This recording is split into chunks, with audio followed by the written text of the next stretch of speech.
Hello everyone, Sarfaraz this side again. Welcome to this channel. अभी तक हम लोग जो एनसीईआरटी की लाइन बाय लाइन सीरीज चला रहे हैं, वहां पर हमने cell the unit of life को कंप्लीट किया है और सेकंड चैप्टर स्टार्ट किया था cell cycle and cell division. यहाँ पर अभी तक हम लोगों ने लेक्चर 1 में पढ़ा था कि कितने टाइप के फेसेस होते हैं सेल साइकिल के। ये एक इवेंचुअली प्रोसेस होती है जहां पर आपको एक पेरेंट सेल दो डॉटर सेल में डिवाइड होते हुए देखने को मिलेगी। ये सारी चीजें हम लोगों ने अभी तक इस लेक्चर के अंदर जानी। इसके अलावा आपने देखा था मेजरली सेल साइकिल के दो फेस होते हैं, जिसको हमने कहा था एक इंटरफेस होगा और एक एम फेस होता है। इंटरफेस में हमने देखा था 95% जो ड्यूरेशन रहेगा वो इंटरफेस का होता है और सिर्फ 5% ड्यूरेशन होगा वो एम फेस का हमें देखने को मिलता है। 95% में क्या होगा, सेल डिवीजन होने के लिए प्रिपरेशन करेगी और जो 5% टाइम ड्यूरेशन होता है उस टाइम पर एक्चुअल में सेल डिवीजन हो रहा होगा। फिर हम लोगों ने देखा था एम फेस के दो हमारे पास में पार्ट देखने को मिलेंगे। एम फेस के दो पार्ट होते हैं, जैसे कैरियोकाइनेसिस और साइटोकाइनेसिस। कैरियोकाइनेसिस में हम लोगों ने जाना कि यहाँ पर चार फेस देखने को मिलेंगे, प्रोफेस, मेटाफेस, एनाफेस, टेलोफेस। इन सभी को हम लोग डिटेल में पढ़ के आए हैं। क्या होता है साइटोकाइनेसिस, चलो फिर इसको स्टार्ट करते हैं आज के इस लेक्चर में। साइटोकाइनेसिस एक ऐसी प्रोसेस होती है जहां पर हम लोग देखेंगे डिवीजन होगा। डिवीजन किसका डिवीजन हो रहा होगा, तो आपको लिखा हुआ है साइटोप्लाज्म। साइटोकाइनेसिस का मीन यहाँ पर आपको देखने को मिल रहा है साइटोप्लाज्म का डिवीजन जो होगा उसी को हम लोग साइटोकाइनेसिस के नाम से जानते हैं। Mitosis accomplishes not only the segregation of duplicated chromosomes into daughter cell nuclei means karyokinesis। Mitosis की जो प्रोसेस होती है वो सिर्फ कैरियोकाइनेसिस ही नहीं होता, सिर्फ न्यूक्लियस का ही डिवीजन नहीं हो रहा होगा, और क्या होगा, but the cells itself is divided into two daughter cell. ये डिवाइड होकर के दो डॉटर सेल का फॉर्मेशन करती है with the process of separation of cytoplasm. Cytoplasm का सेपरेशन आपको देखने को मिलेगा और जो साइटोप्लाज्म का सेपरेशन होगा, साइटोप्लाज्म का जो डिवीजन होगा, इसी प्रोसेस को हम लोग किस नाम से जानते हैं, साइटोकाइनेसिस के नाम से जानेंगे। At the end of which cell division gets completed, जब सेल डिवीजन कंप्लीट हो रहा होगा उसके बाद में हमें साइटोकाइनेसिस की प्रोसेस देखने को मिलती है। इन एन एनिमल सेल, अगर हम लोग एनिमल सेल की बात करेंगे, क्योंकि ये साइटोकाइनेसिस की प्रोसेस एनिमल सेल के अंदर भी हमें देखने को मिलेगी और प्लांट सेल के अंदर भी देखने को मिलती है। एनिमल सेल में जब हमें प्रोसेस देखने को मिलती है, this is achieved by the appearance of furrow. Important है, ध्यान में रखना है आपको, फरो एक बनता है जब एनिमल सेल के अंदर डिवीजन हो रहा होगा साइटोप्लाज्म का। In the plasma membrane the furrow gradually deeps and ultimately joins in the center dividing the cytoplasm into two। कह रहा जो हमारे पास फरो का फॉर्मेशन होगा वो अंदर की तरफ इस तरीके से धसेगा और उसके बाद में जो एक सेल होगी वो दो पार्ट में अलग अलग फॉर्म में डिवाइड हो जाते हैं। इसी तरीके से अगर हम लोग प्लांट सेल की बात करेंगे तो प्लांट सेल में भी आपको कुछ ऐसा ही देखने को मिलता है। Are enclosed by a relatively inextensible cell wall, therefore they undergo cytokinesis by different mechanism। यहाँ पर आपको थोड़ी अलग मैकेनिज्म देखने को मिलती है। In plant cell wall formation start, यहाँ पर क्या होगा, प्लांट सेल के अंदर जब साइटोकाइनेसिस की प्रोसेस होगी तो एक वॉल का फॉर्मेशन होता है in middle, start in the center of the cell and grows outward to meet the existing lateral walls। जो उसकी lateral walls होती हैं उसके साथ में मिलने के लिए वो उसी की तरफ बढ़ना स्टार्ट कर देती है। The formation of the new cell wall begins with the formation of a simple precursor called the cell plate। और जो बीच में आपको स्ट्रक्चर देखने को मिल रहा है इसको हम लोग सेल प्लेट बोलते हैं। अब एक चीज ध्यान में रखना है आपको, जब एनिमल सेल की बात होती है, जब यहाँ पर एनिमल सेल की बात हुई थी, ये आपने देखा कि फरो बनते हैं। यहाँ पर एनिमल सेल के अंदर क्या बन रहा है, फरो, और यहाँ पर क्या बन रहा है, सेल प्लेट। तो अगर आपसे पूछेगा एनिमल सेल के केस में हमें साइटोकाइनेसिस की प्रोसेस जो देखने को मिलती है वो कैसे मिलती है, तो हम कहेंगे वहां पर हमें देखने को मिलता है फरो मेथड। कौन सा मेथड होता है वहां पर, फरो मेथड होता है। ठीक है, मीन्स एक फरो बनेगा और उसके साथ में साइटोप्लाज्म का डिवीजन हो जाएगा in case of animal cell. अगर हम लोग प्लांट सेल की बात करें तो प्लांट सेल के केस में हमें क्या देखने को मिलेगा, प्लांट सेल के केस में सेल प्लेट बनती है, सेल प्लेट। तब हम लोग कहते हैं कि यहां पर हमें देखने को मिलेगा सेल प्लेट मेथड। क्या देखने को मिलेगा, यहां पर हमें सेल प्लेट मेथड देखने को मिलता है। सेल प्लेट मेथड हमें यहां पर देखने को मिलेगा। ओके, आगे नेक्स्ट देखेंगे हम लोग यहां पर। इसके अलावा एक और चीज आपको यहां से पूछेगा आगे, अभी मैं आपको बताता हूं, that represent the middle lamella. यहीं पर आपको मिडिल लैमेला के फॉर्म में देखने को मिलेगा structure between the walls of two adjacent cell. At the time of cytoplasmic division organelles like mitochondria, plastids gets distributed. जो माइटोकॉन्ड्रिया, प्लास्टिड या जो भी सेल ऑर्गेनेल्स होते हैं वो सारे डिस्ट्रीब्यूटेड हो जाते हैं, दोनों अलग अलग सेल में पहुंच जाते हैं। Between the two daughter cells in some organisms karyokinesis is not followed by cytokinesis. Important line है कि कैरियोकाइनेसिस के तुरंत बाद साइटोकाइनेसिस स्टार्ट हो जाती है, लेकिन कुछ जगह पर हमें ऐसा मिलता है, बहुत सारे ऐसे ऑर्गेनिज्म हैं जहां पर आपको साइटोकाइनेसिस देखने को नहीं मिलेगी। ऐसे केस में क्या होगा, as a result of which multi nucleated condition हमें उस सेल के अंदर देखने को मिलती है। एक सेल के अंदर जब बहुत सारे न्यूक्लियस इकट्ठा हो जाते हैं उसी को हम लोग क्या बोलते हैं, मल्टी न्यूक्लिएटेड स्टेज या फिर मल्टी न्यूक्लिएटेड कंडीशन। अगर हम मल्टी न्यूक्लिएटेड कंडीशन की बात कर रहे हैं तो ऐसी सेल जहां पर बहुत सारे न्यूक्लियस प्रेजेंट होते हैं उसको हम लोग बोलते हैं सिंसिशियम। इसको हम लोग किस नाम से जानेंगे, सिंसिशियम के नाम से जानते हैं। एग्जांपल है इसका लिक्विड एंडोस्पर्म इन कोकोनट। इंपॉर्टेंट है, यहां से आपका क्वेश्चन बनेगा। एग्जांपल आपको याद रखना है, liquid endosperm of coconut. Coconut के अंदर जो लिक्विड एंडोस्पर्म होगा वो एक एग्जांपल है साइटोकाइनेसिस के फेलियर का। मींस अगर साइटोकाइनेसिस फेल हो जाती है, साइटोकाइनेसिस नहीं हो पाती है, तब हम लोग कहते हैं कि वहां पर एक सेल के अंदर बहुत सारे न्यूक्लियस इकट्ठा हो जाते हैं, मल्टी न्यूक्लिएटेड स्टेज कहलाती है, सिंसिशियम कंडीशन कहलाएगी। और यहाँ पर एग्जांपल आप लोग पढ़ रहे हो कोकोनट के अंदर एंडोस्पर्म। ठीक है, चलो भाई, इसके अलावा एक चीज आपको यहाँ पर इंपॉर्टेंट ध्यान रखने वाली ये थी कि जब डिवीजन होगा सेल के अंदर तो यहाँ पर फरो मेथड में हमें देखने को मिलेगा सेंट्रीफ्यूगल फोर्स। ये आपसे पूछता है, यहाँ पर आपको क्या देखने को मिलेगा, कौन सा फोर्स होगा, सेंट्रीफ्यूगल, सेंट्रीफ्यूगल। ठीक है, और अगर आप यहाँ पर बात करोगे सेल प्लेट में तो सेल प्लेट में होता है centripetal, centripetal force, centripetal force. ठीक है, तो सेल प्लेट, प्लेट पी से हो रहा है, यहाँ पर भी पेटल, तो सेंट्रीपिटल और सेंट्रीफ्यूगल इस तरीके से आप लोग याद रख सकते हो इजीली। ओके, चलो भाई आगे देखते हैं। नेक्स्ट हमारे पास में टॉपिक आता है significance, significance of mitosis. Mitosis का क्या महत्व हमें देखने को मिलता है उसके बारे में बात कर लिया जाए। माइटोसिस और द इक्वेशनल डिवीजन, हम लोग माइटोसिस को किस नाम से जानते हैं, इक्वेशनल डिवीजन के नाम से जानते हैं। ऐसा क्यों बोलते हैं, क्योंकि यहाँ पर जितने नंबर ऑफ क्रोमोसोम पेरेंट के पास में होते हैं, जैसे ये एक पेरेंट सेल है, ये एक पेरेंट सेल है, और पेरेंट सेल के पास में टोटल नंबर ऑफ क्रोमोसोम 46 है, ह्यूमन सेल की अगर हम लोग बात कर लें तो। अब जब ये यहाँ पर डिवीजन होगा माइटोसिस वाला, यहाँ पर हमें मान के चलते हैं ये माइटोसिस डिवीजन हुआ, और माइटोसिस डिवीजन के थ्रू एक पेरेंट सेल से दो डॉटर सेल का फॉर्मेशन हो जाएगा। अब ये जो दो नई डॉटर सेल का फॉर्मेशन हुआ है इनके पास भी 46 क्रोमोसोम होंगे और दूसरी वाली सेल के पास भी 46 क्रोमोसोम होंगे। तो अगर इसको हम लोग ए माने, इस वाली सेल को बी माने और इस वाली सेल को सी माने, तो A equals to B equals to C, तीनों ही सेल के पास में नंबर ऑफ क्रोमोसोम आपको बराबर देखने को मिलते हैं। इस टाइप का जो डिवीजन होगा उसी को हम लोग माइटोसिस डिवीजन या फिर इक्वेशनल डिवीजन के नाम से जानते हैं। क्लियर है, चलो भाई आगे बढ़ते हैं। नेक्स्ट देखेंगे, it usually restricted to the diploid cell, diploid cells only. ज्यादातर हमें ये कहां पर देखने को मिलेगा, सिर्फ डिप्लॉयड सेल में देखने को मिलता है, लेकिन इसका एक्सेप्शन भी होगा। However, in some lower plants and in some social insect, haploid cells also divided by the mitosis. Mitosis division के थ्रू कुछ social insects हैं और कुछ lower plants हैं, वहां पर आपको mitosis हैप्लॉइड सेल में देखने को मिल जाता है। अदरवाइज माइटोसिस जब भी होगा वो डिप्लॉयड सेल के अंदर देखने को मिलता है।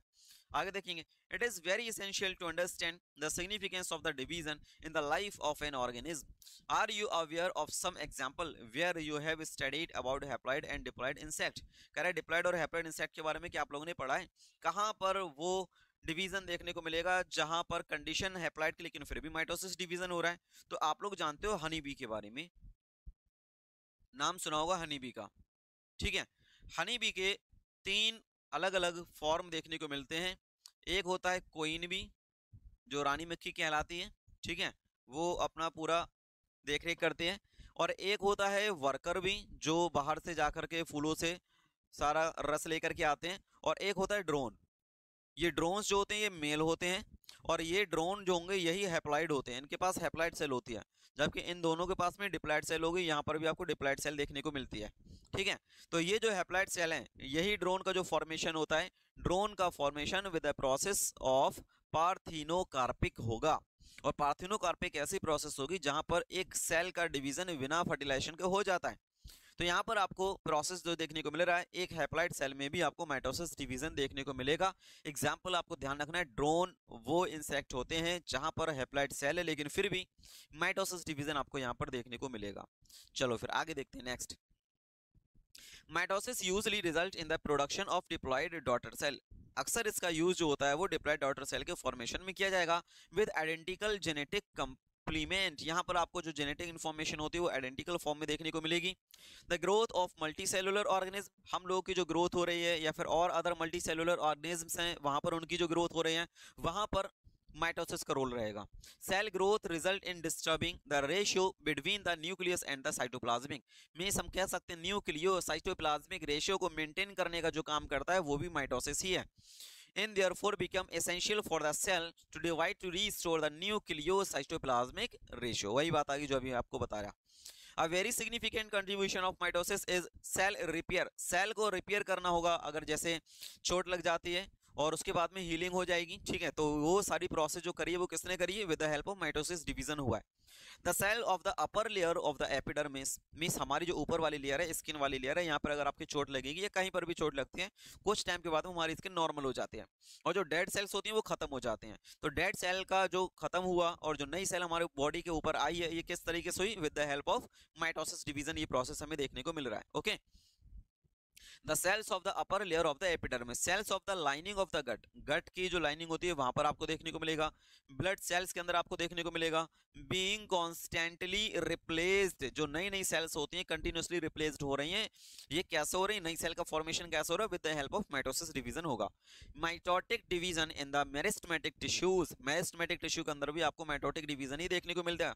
The apical and the lateral cambium, lateral cambium में और एपिकल में हमें आपको यही प्रोसेस देखने को मिलती है with the help of division, mitotic division. Result in continuous growth of plants through out the life, जिसकी वजह से जो प्लांट्स होते हैं वो कंटिन्यूअसली अपने पूरे जीवन भर लगातार ग्रोथ करते हैं। ये चीज हमें, ये ग्रोथ वाली जो process continuously throughout the life हमें देखने को मिलती है, only in case of plants ही देखने को मिलेगी। जबकि केस अगर हमें एनिमल का देखने को मिल रहा है, एनिमल के केस में हमें क्या देखने को मिलता है कि एक पर्टिकुलर टाइम पीरियड होता है जहां तक ग्रोथ होती है, उसके बाद में फिर ग्रोथ रुक जाती है। ठीक है, यहाँ पर आपको एपिकल मेरिस्टेमेटिक टिश्यू जो हमें देखने को मिलते हैं, एपिकल मेरिस्टेमेटिक टिश्यू जो होते हैं, और शूट एपिकल मेरिस्टेम हुआ या रूट एपिकल मेरिस्टेम हुआ, वहां पर प्लांट्स का जो पार्ट हमें देखने को मिलता है वहां पर कंटिन्यूअसली ग्रोथ आपको देखने को मिलेगी। ये हमारे पास में एक प्लांट है, ठीक है, ये हमारा रूट एपिकल मेरिस्टेम होगा, और ये वाला अगर हम लोग बात करें तो यहाँ पर अपना शूट एपिकल मेरिस्टेम होता है। ठीक है, तो यहाँ पर पर्टिकुलर एरिया में ग्रोथ होगी, यहाँ पर पर्टिकुलर एरिया में ग्रोथ होगी, लगातार ये ग्रोथ होती रहती है, इन जगहों पर हमें लगातार ग्रोथ देखने को मिलेगी। ओके, चलो भाई, यहाँ तक हम लोगों ने बात किया है माइटोसिस के बारे में। माइटोसिस डिवीजन क्या होता है, कितने टाइप का होगा, कहाँ कहाँ पर इसके सिग्निफिकेंस होते हैं, किस कौन कौन सी जगह जहां पर इनका इंपॉर्टेंट रोल रहता है, ये सारी चीजें हम लोग अभी तक कंप्लीट कर चुके हैं। तो अगर इतनी चीजें समझ में आ गई हैं फटाफट से कमेंट कर दो यस। नेक्स्ट हमारे पास में जो डिवीजन होगा एम फेस का, अगला हमारे पास में टॉपिक देखने को मिल रहा है, एक और डिवीजन देखने को मिलेगा जिसको हम लोग मियोसिस के नाम से जानते हैं।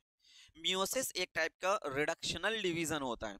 रिडक्शनल डिवीजन में क्या होगा, यहाँ पर आपको देखने को मिलेगा, मियोसिस डिवीजन में होता क्या है, जब कोई एक डिप्लॉयड सेल कन्वर्ट हो जाए एक हैप्लॉयड सेल के अंदर, अगर इस तरीके का आपको डिवीजन देखने को मिल रहा है, इसी को हम लोग रिडक्शनल डिवीजन कहते हैं। मतलब क्या होगा, यहाँ पर एक कोई पेरेंट सेल है, इसके पास में 46 क्रोमोसोम है, जब यहाँ पर मियोसिस डिवीजन होगा, कौन सा डिवीजन होगा, मियोसिस डिवीजन होगा, तो यहाँ पर भी 2 डॉटर सेल्स बनेंगी, और जब 2 डॉटर सेल्स बनेंगी तो यहाँ पर नंबर ऑफ क्रोमोसोम अब हाफ हो जाते हैं। मतलब अगर आपको यहाँ पर 2n फॉर्मेट देखने को मिल रहा था, तो ये अब क्या हो जाएगा, इसकी पोलैरिटी हैप्लॉइड हो जाएगा। डिप्लॉइड से अगर हैप्लॉइड में कन्वर्जन हो रहा है, this type of division is called meiosis division और रिडक्शनल डिवीजन। आया समझ में? मियोसिस डिवीजन और रिडक्शनल डिवीजन हम लोग किसको कहेंगे, जहां पर एक पेरेंट सेल डिवाइड होकर के 2 डॉटर सेल में कन्वर्ट होगी, और ये दोनों डॉटर सेल के पास में अपने पेरेंट से हाफ नंबर ऑफ क्रोमोसोम अगर ऑब्टेन करेंगे, इसको हम लोग कहेंगे मियोसिस डिवीजन हुआ है भाई। चलो आगे देखते हैं इसको और अच्छे से समझिए। The production of offspring by sexual reproduction includes the fusion of two gametes. दो गैमीट का फ्यूजन भी इंक्लूड कर दिया जाए, ये पूरी कंप्लीट प्रोसेस हमें मियोसिस के थ्रू देखने को मिलेगी. Each with a complete haploid set of chromosome, haploid set of chromosomes. Gametes are formed from specialized diploid cell. जो गैमीट का फॉर्मेशन होगा वो कहां से होगा? डिप्लॉइड सेल से होता है. This specialized kind of cell division that reduce the chromosome, chromosome के नंबर को रिड्यूस करता है, कम करता है, by half result in the production of haploid daughter cell. कह रहा है जो पेरेंट सेल के पास में नंबर ऑफ क्रोमोसोम होगा उसका हाफ रिजल्ट हमें देखने को मिलेगा जो नई डॉटर सेल्स बनती हैं वहां पर. This kind of division is called meiosis. इसी तरीके का डिवीजन मियोसिस कहलाता है. Meiosis ensure the production of haploid phase in life cycle of sexually reproducing organism. जितने भी सेक्सुअल रिप्रोडक्शन की प्रोसेस हमें देखने को मिलती है वहां पर बहुत बहुत इंपॉर्टेंट रोल रहता है मियोसिस डिवीजन का. Whereas fertilization restore the diploid phase. जब फर्टिलाइजेशन की प्रोसेस होती है तो दोबारा से हमें डिप्लॉइड सेल देखने को मिल जाती है in the form of zygote. Okay, we come across meiosis during gametogenesis in plants and animals. दोनों ही केस में हमें आपको देखने को मिल जाएगा जो सेक्सुअल रिप्रोडक्शन करते हैं वहां पर मियोसिस डिवीजन होगा. फर्टिलाइजेशन करके दोबारा से डिप्लॉइड सेल आ जाती है जिसको हम लोग जाइगोट के नाम से जानते हैं. This leads to the formation of haploid gametes. The key feature of meiosis are as follows. Meiosis के की फीचर्स कौन कौन से आप अच्छे से देखेंगे. Meiosis involves two sequential cycles of nuclear and cell division. आपको यहाँ पर दो सीक्वेंशियल साइकिल्स देखने को मिलते हैं. एक मियोसिस 1 होगा और एक मियोसिस 2 के नाम से हम लोग जानते हैं. But only a single cycle of DNA replication. लेकिन एक ही डीएनए की रेप्लिकेशन जो होगी वो सिंगल ही होती है हमें देखने को मिलेगी. Meiosis 1 is initiated after the parental chromosome have replicated to produce identical sister chromatid. यहाँ पर क्या होगा? identical sister chromatid का फॉर्मेशन होगा. कहाँ पर? एस फेस के अंदर. ये बात हम लोग पहले ही पढ़ चुके हैं इंटरफेस वाले में. Meiosis involves pairing of homologous chromosome. Meiosis के अंदर हमें क्या देखने को मिलेगा? पेयरिंग देखने को मिलेगी. किसकी? Homologous chromosome. होमोलोगस क्रोमोसोम क्या होते हैं? ऐसे क्रोमोसोम जो मॉर्फोलॉजिकली एक जैसे हमें देखने को मिलते हैं उसको हम लोग होमोलोगस क्रोमोसोम के नाम से जानते हैं. Identical chromosome is called homologous chromosome. And recombination भी आपको यहाँ पर देखने को मिलता है. रीकॉम्बिनेशन देखने को मिलेगा. रीकॉम्बिनेशन किसके बीच में होगा? Non sister chromatid of homologous chromosome. जब दो होमोलोगस क्रोमोसोम आपको देखने को मिलते हैं उनके दोनों क्रोमेटिड, दोनों अलग अलग क्रोमोसोम के क्रोमेटिड आपस में जब जुड़ जाते हैं उसी को हम लोग कहते हैं नॉन सिस्टर क्रोमेटिड. दिखा रहा हूं मैं आपको. एक क्रोमोसोम अपने पास में ये है और एक क्रोमोसोम अपने पास में ये है. इसको हम लोग कहते हैं एक क्रोमोसोम और ये है हमारा बी क्रोमोसोम. एक अगर सेंट्रोमियर से जुड़े हुए हैं, ये एक सेंट्रोमियर है, यहाँ से दो क्रोमेटिड जुड़े हुए हैं, इसको हम लोग क्या बोलते हैं? Sister chromatid. यहाँ पर भी एक ही सेंट्रोमियर से जब दो क्रोमेटिड जुड़े हुए हैं इसको हम लोग क्या बोलेंगे? Sister chromatid. लेकिन एक क्रोमेटिड इसका और एक क्रोमेटिड इसका अगर ये दोनों आपस में फ्यूज्ड हो जाएंगे तब हम लोग इसको क्या बोलेंगे? नॉन सिस्टर क्रोमेटिड कहेंगे. इसको हम लोग क्या बोलेंगे? इसको नॉन सिस्टर क्रोमेटिड के नाम से जानते हैं. समझ में आया? एक बार फिर से बता रहा हूं. यहाँ पर एक क्रोमोसोम है ए, एक क्रोमोसोम अपना बी. एक क्रोमोसोम के पास में जो ये सेंट्रोमियर है, एक ही सेंट्रोमियर पर जब दो क्रोमेटिड्स प्रेजेंट होते हैं, एक क्रोमेटिड ये है हमारा पूरा कंप्लीट, एक क्रोमेटिड ये है, दो क्रोमेटिड हमें देखने को मिल रहे हैं. दोनों क्रोमेटिड आपस में जो होंगे तो ये सिस्टर क्रोमेटिड कहलाते हैं. ये हमारे पास में क्या है? सिस्टर क्रोमेटिड है. ठीक है. अगर आप यहाँ वाले की बात करोगे, यहाँ पर भी एक सेंट्रोमियर के साथ में एक सेंट्रोमियर के साथ में एक क्रोमेटिड हमारे पास में ये है पूरा और एक क्रोमेटिड हमारे पास में ये हमें पूरा देखने को मिल रहा है. जब ये एक सेंट्रोमियर पर दो क्रोमेटिड प्रेजेंट है इसी को भी हम लोग क्या बोलेंगे? सिस्टर क्रोमेटिड कहेंगे. नॉन सिस्टर किसको कहेंगे? दो सेंट्रोमियर अलग अलग हैं, दो क्रोमोसोम अलग अलग हैं, दोनों क्रोमोसोम का एक एक क्रोमेटिड आपस में जब जुड़ जाएगा उसको हम लोग क्या बोलेंगे? नॉन सिस्टर क्रोमेटिड कहेंगे. ठीक है. चलो भाई आगे देखो. नेक्स्ट पॉइंट हमारा कह रहा है कैरेक्टरिस्टिक इसका है 4 हैप्लॉइड सेल्स आर फॉर्म्ड. कितने हैप्लॉइड सेल बनेंगे? 4 हैप्लॉइड सेल का फॉर्मेशन होगा eight the end of meiosis 2. जब मियोसिस 2 का एंड होगा वहां पर आपको 4 डॉटर सेल का फॉर्मेशन होते हुए दिख रहा होगा. Meiotic events can be grouped under the following face. कौन कौन से मियोटिक फेस हमें देखने को मिलेंगे? तो एक तो होगा हमारे पास में मियोसिस 1 और एक क्या होगा हमारे पास में? मियोसिस 2. अब मियोसिस हो या फिर माइटोसिस हो, आपको 4 फेस वही सेम देखने को मिलेंगे. Prophase, metaphase, anaphase, telophase. अगर माइटोसिस है तो सिंपल है, प्रोफेस, मेटाफेस, एनाफेस, टेलोफेस। अगर म्यूसिस बने तो प्रोफेस 1, मेटाफेस 1, एनाफेस 1, टेलोफेस 1। अगर म्यूसिस 2 है तब क्या होगा, प्रोफेस 2, मेटाफेस 2, एनाफेस 2, टेलोफेस 2। ठीक है, इस तरीके से आपको याद रखना है इसके बारे में। चलो फिर एक एक करके डिफाइन करते हैं। सबसे पहले हम लोग बात करेंगे म्यूसिस 1 के बारे में। म्यूसिस 1 को देखते हैं हम लोग, क्या होगा यहाँ पर आपको वही प्रोफेस, मेटाफेस, एनाफेस, टेलोफेस देखने को मिल रहा है। सबसे पहले हम लोग बात करेंगे यहाँ पर प्रोफेस 1 के। प्रोफेस 1 क्या होता है?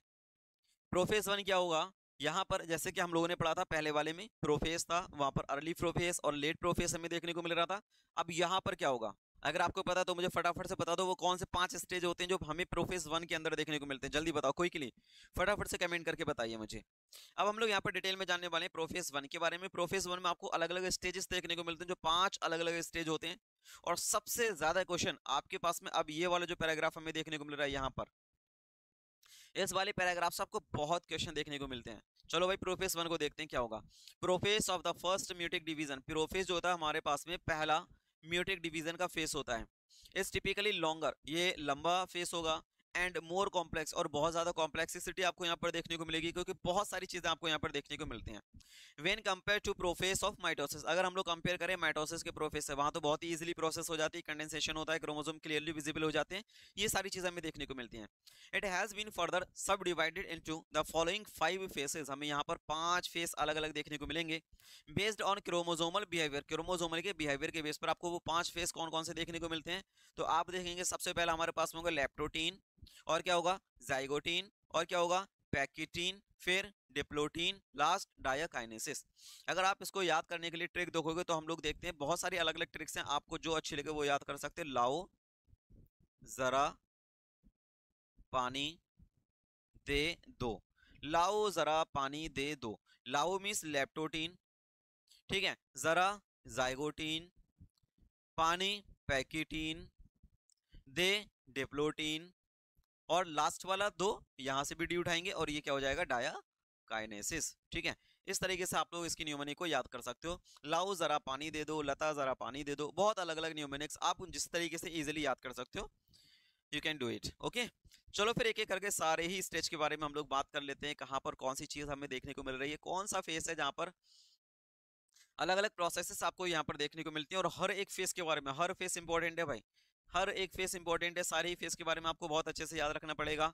देखेंगे ड्यूरिंग लेप्टोटीन, अगर लेप्टोटीन की बात करेंगे, ये वो स्टेज होती है क्रोमोसोम्स बिकम ग्रेजुअली विजिबल, यहाँ पर आपको जो क्रोमोसोम्स होते हैं वो देखने को मिल जाएंगे, chromosome become gradually visible under the light microscope, microscope का यूज करके हम लोग क्रोमोसोम को आसानी से देख सकते हैं।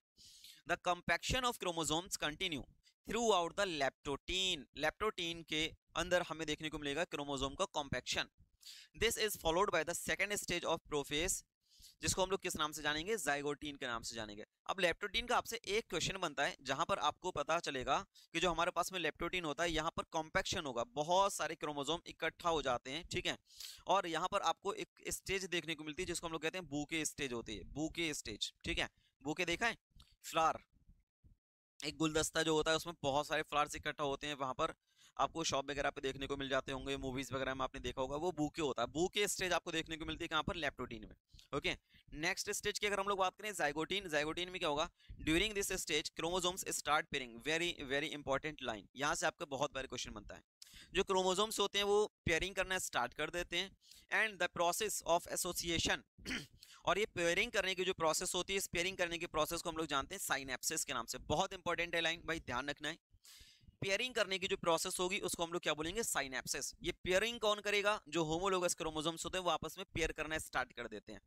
Such paired chromosomes are called homologous chromosome. कौन से क्रोमोसोम्स पेयर करेंगे, होमोलोगस क्रोमोसोम्स पेयरिंग करते हैं। Electron micros Electron micrograph of this stage indicate that chromosome synapses is accompanied by the formation of complex structure, जिसको हम लोग क्या बोलते हैं, साइनेप्टोनीमल complex.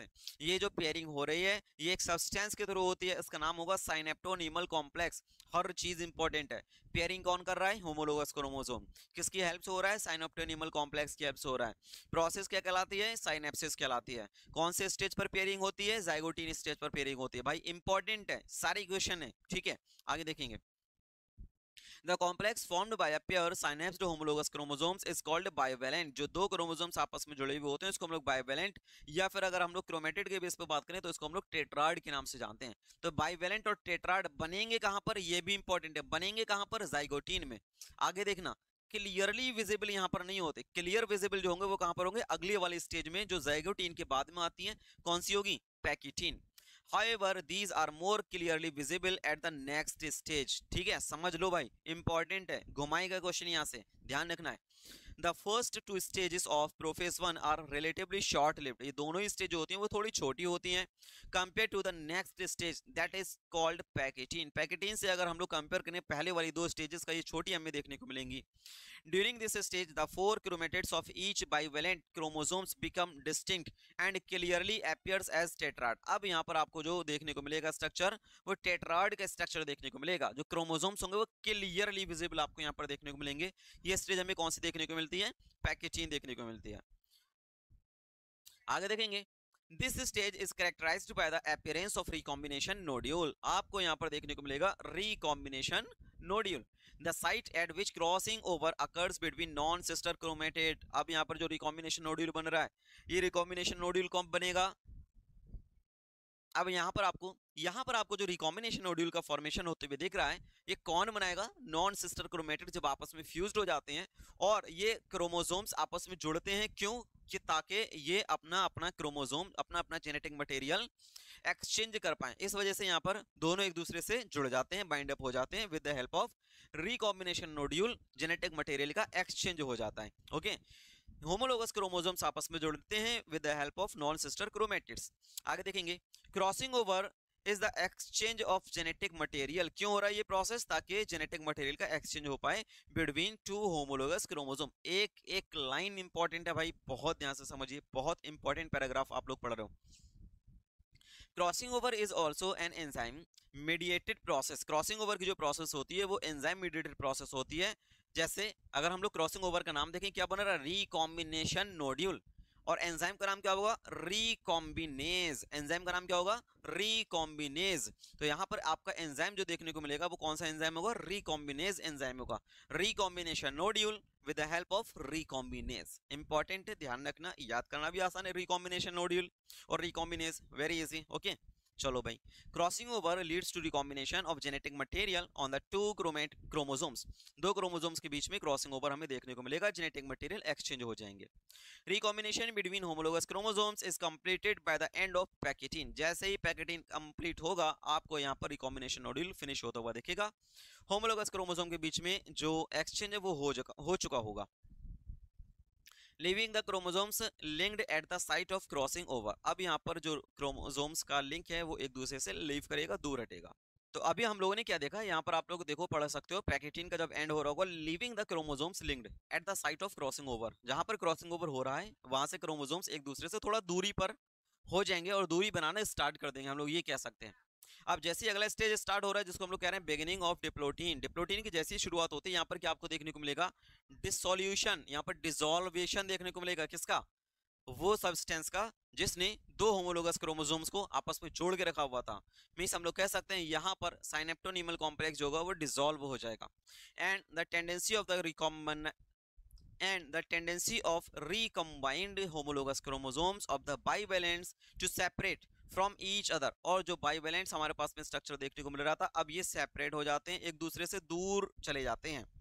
Accept the site of crossing over, जहां पर क्रॉसिंग ओवर हो रही होगी वो एक दूसरे से दूर नहीं हटेंगे और वो आपस में चिपके रहेंगे। मतलब नॉन सिस्टर क्रोमेटिड की जो आर्म्स होंगी वो आपस में जुड़ी हुई रहेंगी, लेकिन जो क्रोमोसोम्स आपस में जुड़े हुए थे वो ऐसा करके दूर हो जाते हैं। स्ट्रक्चर आपको कुछ इस तरीके से देखने को मिलेगा।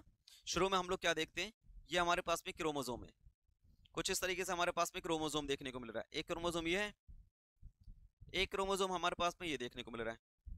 यहाँ पर हमने देखा था कि ये अपना एक साइट है, इसने अपनी आर्म को लंबा किया और यहाँ पर हमारे पास में साइनेप्टोनीमल कॉम्प्लेक्स देखने को मिलता है। यहाँ पर बीच में क्या होता है, साइनेप्टोनीमल कॉम्प्लेक्स, और ये अपना रिकॉम्बिनेशन नोड्यूल है।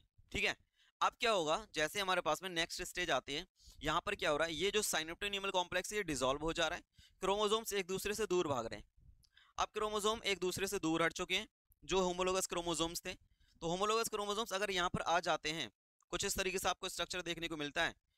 अब यहाँ पर देखना, यहाँ पर क्या होगा, यहाँ पर आपको जो स्ट्रक्चर देखने को मिल रहा है ये वाला स्ट्रक्चर कुछ इस तरीके से होगा। जिसने आपस में क्रॉसिंग कराई हुई होती है वो एक दूसरे से दूर नहीं हटता। बाकी क्रोमोसोम की जो दूरी होती है वो थोड़ी सी हमें दूर देखने को मिल जाती है।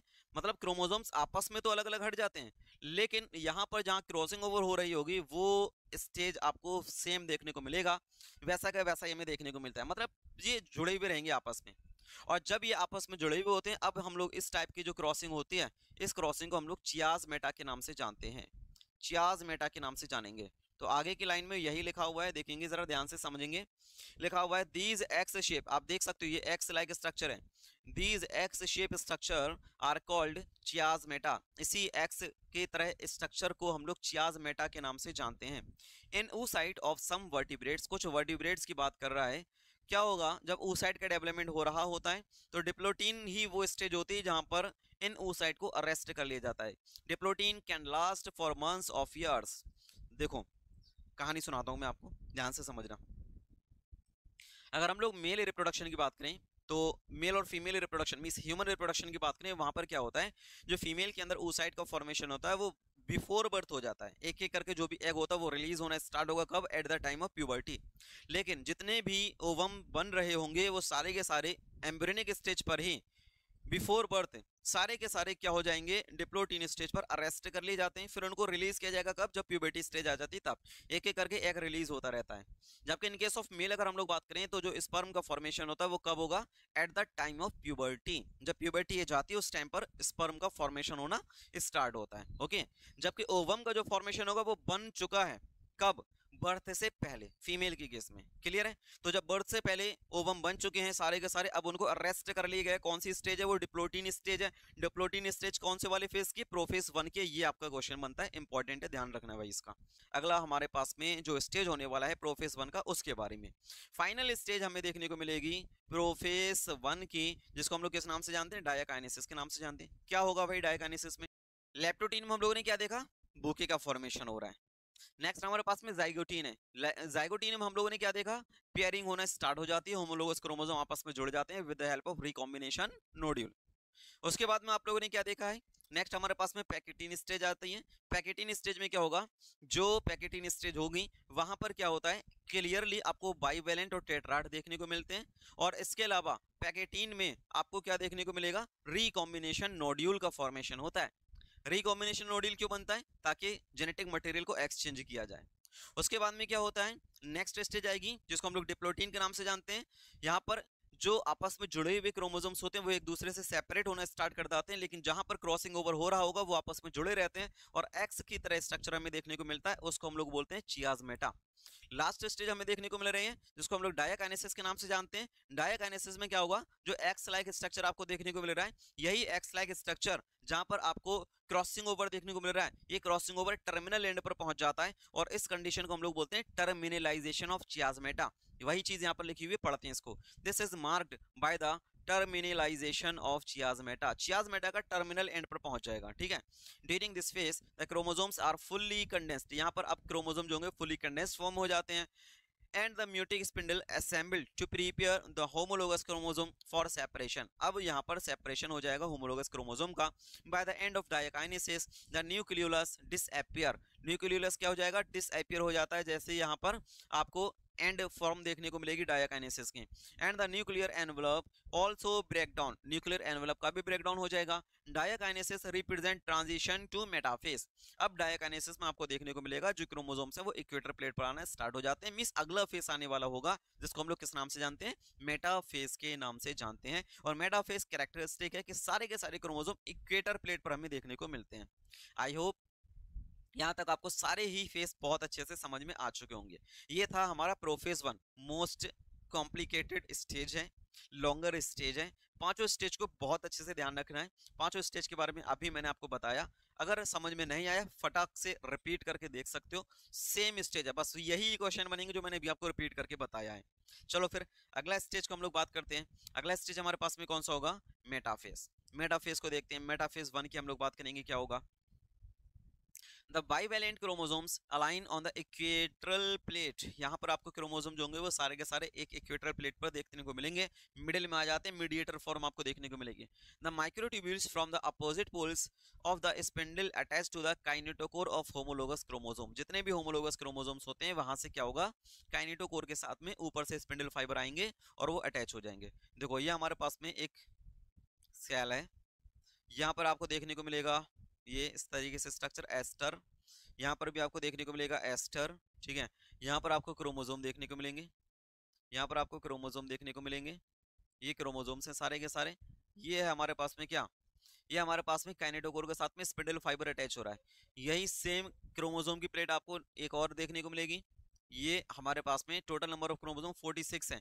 अगर हम लोग ह्यूमन सेल की बात करें तब तो एक प्लेट ऊपर की तरफ है 23 क्रोमोसोम, एक प्लेट नीचे की तरफ है 23 क्रोमोसोम। तो आपको मेटाफेज 1 पर इक्वेटरल प्लेट पर 2 प्लेट्स देखने को मिलती हैं क्रोमोसोम की। कितने प्लेट्स मिलेंगे, 2 प्लेट्स, ठीक है। जबकि मेटाफेज के केस में हम लोगों ने देखा था टोटल 46 क्रोमोसोम की एक ही प्लेट थी। एक प्लेट में आपको सारे के सारे क्रोमोसोम देखने को मिलते हैं, लेकिन यहाँ पर कितने प्लेट्स हैं, 2 प्लेट्स हैं। ध्यान रखना है भाई, यहाँ पर कितने प्लेट्स हैं, 2 प्लेट्स हैं। 23 क्रोमोसोम ऊपर, 23 क्रोमोसोम नीचे।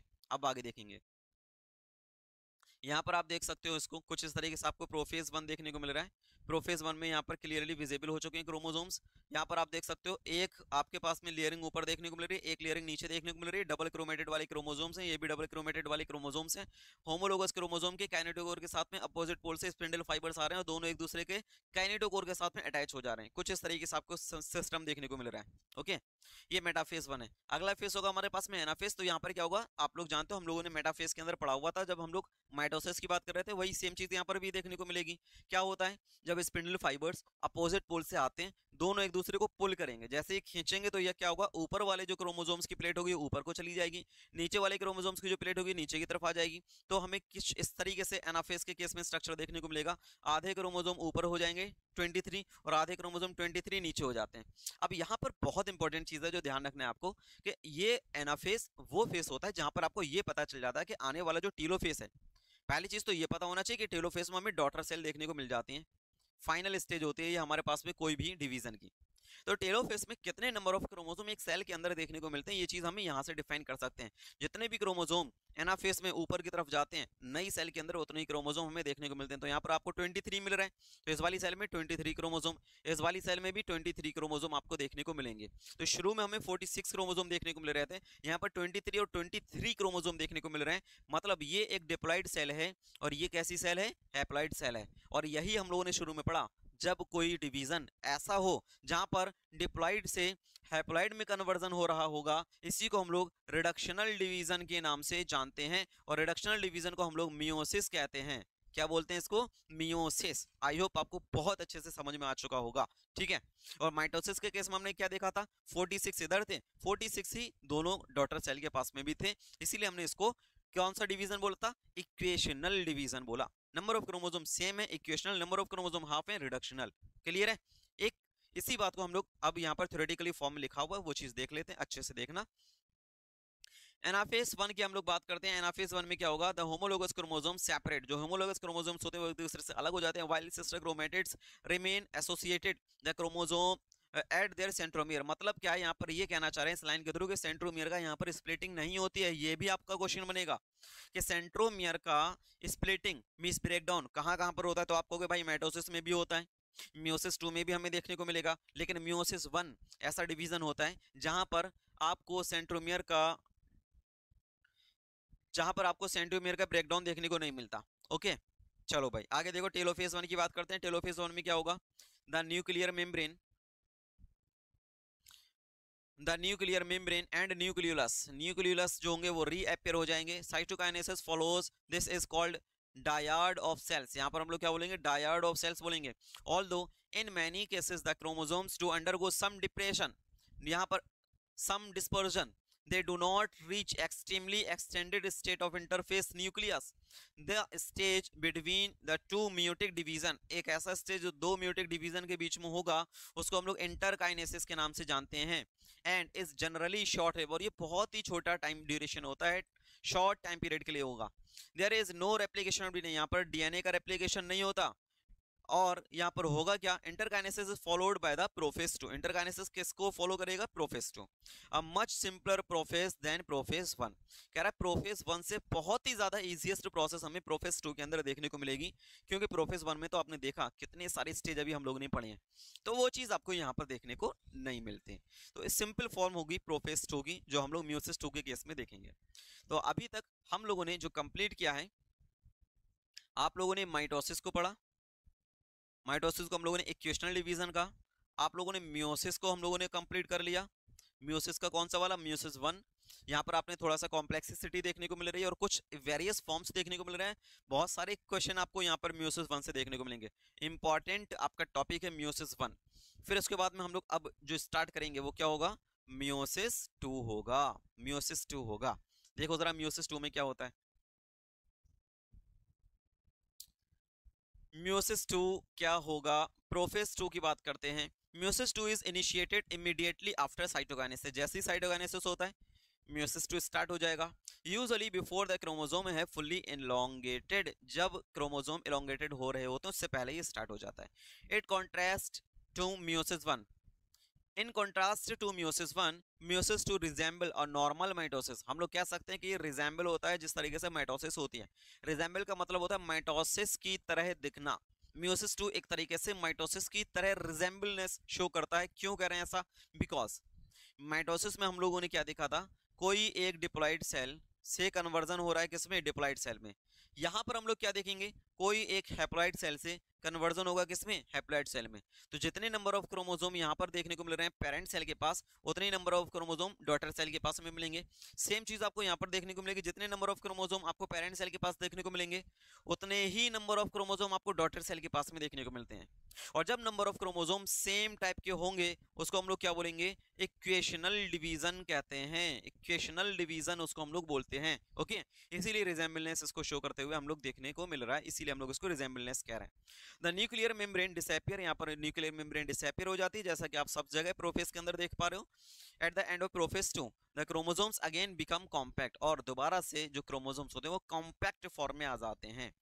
नेक्स्ट हम लोग बात करेंगे मेटाफेज 2 की। मेटाफेज 2 में क्या होगा, at this stage the chromosomes align at the equator. वही सेम चीज आपको देखने को मिलेगी, क्रोमोसोम्स इक्वेटर प्लेट पर आ जाते हैं। And the microtubules from the opposite poles of the spindle get attach. जो स्पिंडल फाइबर्स होते हैं वो अटैच हो जाते हैं कहां पर, काइनेटोकोर के पास में आकर के, टू द काइनेटोकोर। काइनेटोकोर से अटैच्ड हो जाएंगे। अब यहाँ पर देखने को मिलेगा kinetochore of sister chromatid. Sister chromatid के काइनेटोकोर से अटैच्ड हो जाएंगे। ठीक है, वहां पर लिखा था हमने इससे पहले वाले में होमोलोगस क्रोमोसोम के काइनेटोकोर के साथ में अटैच होते हैं, यहाँ पर सिस्टर क्रोमेटिड के काइनेटोकोर के साथ में अटैच होंगे। मतलब समझो इसका, वहां पर एक क्रोमोसोम के साथ में एक स्पिंडल फाइबर था, यहाँ पर एक क्रोमोसोम के साथ में दो स्पिंडल फाइबर्स होंगे। ध्यान से समझ लीजिए, आपके पास में जो सेल देखने को मिलेगी ये इस तरीके से सेल होगी। यहाँ पर आपको ये एस्टर देखने को मिल रहा है, यहाँ पर आपको एस्टर देखने को मिलेगा। यहाँ पर अब क्रोमोसोम जो होंगे ये एक ही प्लेट होगी, एक ही प्लेट होगी, ऊपर से भी आ रहे हैं यहाँ पर स्पिंडल फाइबर और नीचे से भी आ रहे हैं। जब यहाँ पर पुलिंग होगी तो अब इस बार में आपका क्या होगा, सेंट्रोमियर का ब्रेकडाउन होगा। यहाँ पर सेंट्रोमियर का ब्रेकडाउन होगा। अब ध्यान से देखना, एनाफेज के केस में बात करते हैं। एनाफेज में क्या होने वाला है, it begins with the simultaneous splitting of the centromere। Splitting हो रहा है, इंपॉर्टेंट है, ध्यान रखना। शुरू में हम लोगों ने देखा था स्प्लिटिंग हुआ था, लास्ट में हम लोग देख रहे हैं स्प्लिटिंग हुआ था। मिडिल में स्प्लिटिंग नहीं होता। मिडिल का मतलब कह रहा हूँ मियोसिस 1 में स्प्लिटिंग हमें देखने को नहीं मिला था। Of each chromosome was holding the sister chromatid. जिसने सिस्टर क्रोमेटिड को होल्ड करके रखा हुआ था अब उसका स्प्लिटिंग हो चुका है। allowing them to move towards opposite poles। और अब क्या होगा, ये एक दूसरे के अपोजिट पोल पर पहुंच जाते हैं। Shortening of the microtubules attached of kinetochore. जो काइनेटोकोर से जुड़े हुए थे अब यहाँ पर क्या होगा, इनका ब्रेकडाउन हो रहा है और ये एक दूसरे के अपोजिट पोल पर पहुंच जाएंगे। स्ट्रक्चर कैसा दिखेगा जरा सामने देख सकते हो।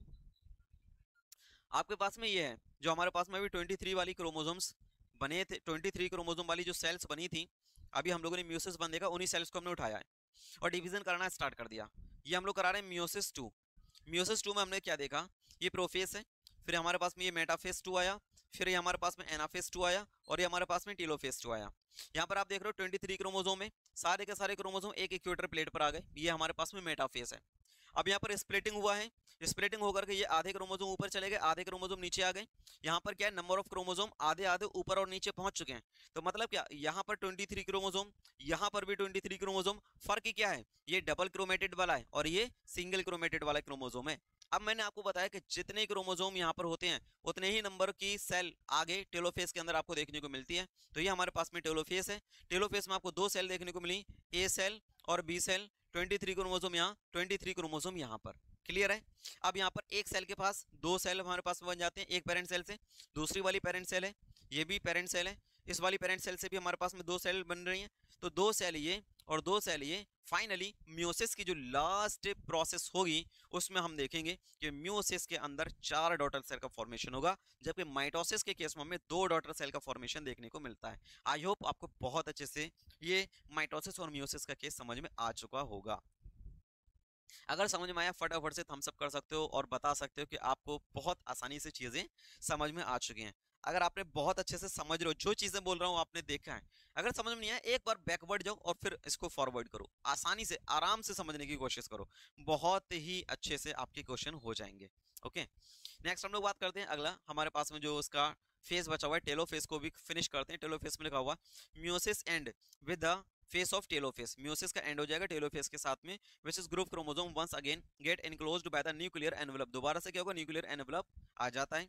Cytokinesis follows resulting in the formation of tetrad cell. अगर साइटोकाइनेसिस की प्रोसेस होगी जिससे क्या होगा, 4 टेट्राड मींस क्या होगा, 4 सेल्स बनती हैं, 4 सेल्स बनेंगी। अब ये सेल्स होंगी कैसी, हैप्लॉइड या डिप्लॉइड, तो आपके आगे लिखा हुआ 4 हैप्लॉइड डॉटर सेल्स, मतलब 4 हैप्लॉइड डॉटर सेल का फॉर्मेशन होगा। आप देख सकते हो ये भी एक हैप्लॉइड है, ये भी हैप्लॉइड है, ये भी हैप्लॉइड है, ये भी हैप्लॉइड है। सबके पास में कितने नंबर ऑफ क्रोमोसोम है, 23 नंबर ऑफ क्रोमोसोम्स हैं। लेकिन अगर आप यहाँ पर देखेंगे पेरेंट सेल में, यहाँ पर भी number of chromosome 23, number of chromosome 23। तो हैप्लॉइड से कन्वर्जन हुआ है, हैप्लॉइड से कन्वर्जन हुआ है किसमें, हैप्लॉइड में। और इस तरीके का डिवीजन कहाँ पर हमें देखने को मिलता है, मियोसिस 2 मींस रिडक्शनल डिवीजन होगा या इक्वेशनल डिवीजन होगा। अब ये बात आप लोग मुझे कमेंट बॉक्स में कमेंट करके फटाफट से बता दीजिए, meiosis 2 is a type of reductional division, equational division, बताइए। नेक्स्ट लास्ट हमारे पास में देखने को मिल रहा है सिग्निफिकेंस, देख सकते हो आप लोग। सिग्निफिकेंस ऑफ मियोसिस क्या होगा, meiosis is mechanism bye which conservation of specific chromosomes number of each species achieved across generation in sexually reproducing organism। भाई सेक्सुअल रिप्रोडक्शन के अंदर इसका बहुत मेजर इंपॉर्टेंट रोल है, मेजर रोल रहेगा। जैसे हम लोग जानते हैं कि ये एक मेल है और एक फीमेल है, इन दोनों के पास में 46 क्रोमोसोम है। अब नई जनरेशन आएगी तो नई जनरेशन में जो हमारे पास में यहाँ पर बनेगी नई सेल, तो उसके पास भी 46 क्रोमोसोम होंगे। अगर दोनों आपस में फ्यूज्ड होते हैं तो नई सेल 92 की होती, ऐसा पॉसिबल नहीं था, इसलिए यहाँ पर मियोसिस डिवीजन की जरूरत पड़ी। बहुत इंपॉर्टेंट रोल रहता है, जिससे क्या होगा, 23 क्रोमोसोम यहाँ पर हो जाएंगे, 23 यहाँ पर हो जाएंगे, फर्टिलाइजेशन होगा, दोनों आपस में जुड़ जाएंगे, फिर से नई सेल डिप्लॉइड वाली आ जाती है। यही चीज हमें देखने को मिलती है और सेक्सुअल रिप्रोडक्शन में इसका मेजर रोल रहता है। Even though the process paradoxically result in a reduction of chromosomes number by half, यहाँ पर number of chromosome half हो जाएंगे, it also increase the genetic variability in the population of organism। number of chromosome half होते हैं mummy और पापा के, जिसकी वजह से आपको यहाँ पर वेरिएशन बहुत ज्यादा देखने को मिलते हैं from one generation to the next। एक जनरेशन से दूसरी जनरेशन में जब आप मूव करोगे वहां पर आपको वेरिएशन देखने को मिलेंगे। अगर आप देखेंगे कोई भी पेरेंट्स हैं उनके बच्चों में वेरिएशन देखने को मिलेगा, बच्चे जो जितने भी उनके होते हैं मिस सिबलिंग्स जो होते हैं वहां पर भी आपको वेरिएशन देखने को मिलता है। Okay, variation are very important for the process of evolution, और वेरिएशन बहुत जरूरी है, क्यों, इवोल्यूशन के लिए। आई होप यहाँ तक आपको बहुत सारी चीजें आसानी से समझ में आ चुकी हैं। समरी को एक बार अच्छे से पढ़ लीजिएगा, समरी से भी आजकल बहुत ज्यादा क्वेश्चन पूछे जाते हैं। आज की कहानी हम लोग यहीं पर फिनिश करते हैं। आई होप आपको यहाँ तक बहुत अच्छे से सारी चीजें समझ में आ चुकी हैं। मुझे एक बार अपना फीडबैक जरूर देकर के जाए। हम लोग cell cycle, cell division, cell the unit of life को यहाँ तक फिनिश कर चुके हैं। ठीक है, चलो भाई आज की वीडियो यहीं तक, मिलते हैं नेक्स्ट वीडियो में। Till the time keep learning, keep shining.